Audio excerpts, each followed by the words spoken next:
ಕೋಲಾರ ನಗರ ಹೊರವಲಯದಲ್ಲಿ ಬೆಂಗಳೂರು ತಿರುಪತಿ ರಾಷ್ಟ್ರೀಯ ಹೆದ್ದಾರಿ 75ರಲ್ಲಿ ಶನಿವಾರ ತಡರಾತ್ರಿ ಸ್ಕೈವಾಕ್ ಕುಸಿದು ಬಿದ್ದ ಘಟನೆ ನಡೆದಿದೆ.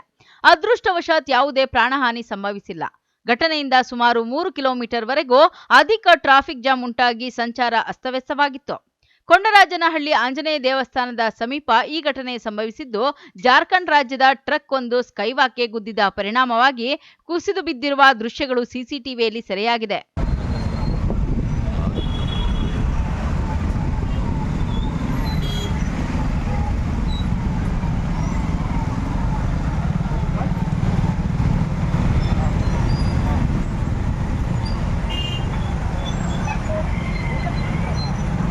ತಡರಾತ್ರಿ ಸುಮಾರು 11:30ರ ಸಮಯದಲ್ಲಿ ಈ ದುರ್ಘಟನೆ ನಡೆದಿದೆ. ಚಿಂತಾಮಣಿಯಿಂದ ಜಾರ್ಖಂಡ್‌ಗೆ ಹುರುಳಿ ತುಂಬಿಕೊಂಡು ಹೋಗ್ತಿದ್ದ ಭಾರೀ ಟ್ರಕ್ ಇದಾಗಿದ್ದು, ಕೊಂಡರಾಜನಹಳ್ಳಿಯ ಆಂಜನೇಯ ದೇವಸ್ಥಾನದ ಬಳಿಯ ಸ್ಕೈವಾಕ್‌ಗೆ ಡಿಕ್ಕಿ ಹೊಡೆದಿದೆ.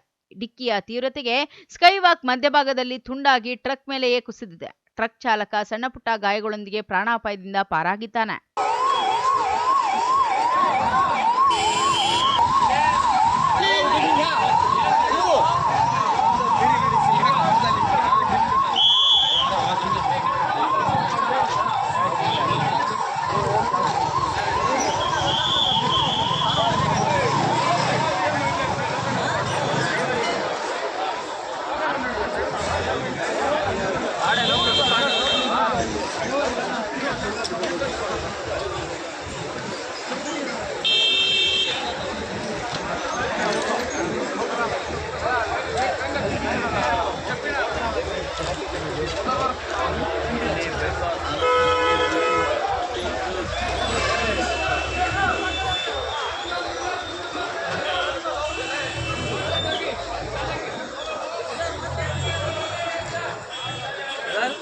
ಸರ್ ಡೀಸೆಲ್ ಎಲ್ಲ ಹೊರಟೋಗಿದೆಯಾ?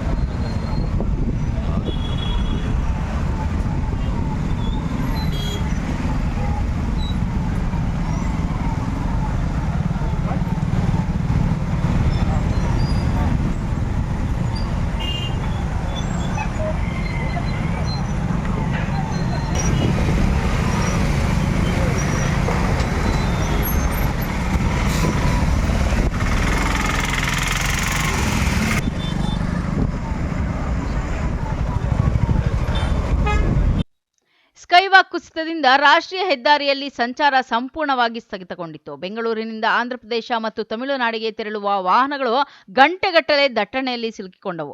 ಪ್ರಯಾಣಿಕರು, ವಿಶೇಷವಾಗಿ ರಾತ್ರಿಯ ಸಮಯದಲ್ಲಿ ಪ್ರಯಾಣಿಸುತ್ತಿದ್ದವರು, ಸ್ಥಳೀಯ ಪೊಲೀಸರು ಮತ್ತು ರಾಷ್ಟ್ರೀಯ ಹೆದ್ದಾರಿ ಪ್ರಾಧಿಕಾರದ ಅಧಿಕಾರಿಗಳು ತಕ್ಷಣವೇ ಸ್ಥಳಕ್ಕೆ ಧಾವಿಸಿ ಕುಸಿದ ಸ್ಕೈವಾಕ್‌ನ ಭಾಗವನ್ನು ತೆರವುಗೊಳಿಸುವ ಕಾರ್ಯಾಚರಣೆ ಆರಂಭಿಸಿದರು. ಕೋಲಾರ ಗ್ರಾಮಾಂತರ ಪೊಲೀಸ್ ಠಾಣೆಯಲ್ಲಿ ಪ್ರಕರಣ ದಾಖಲಾಗಿದೆ.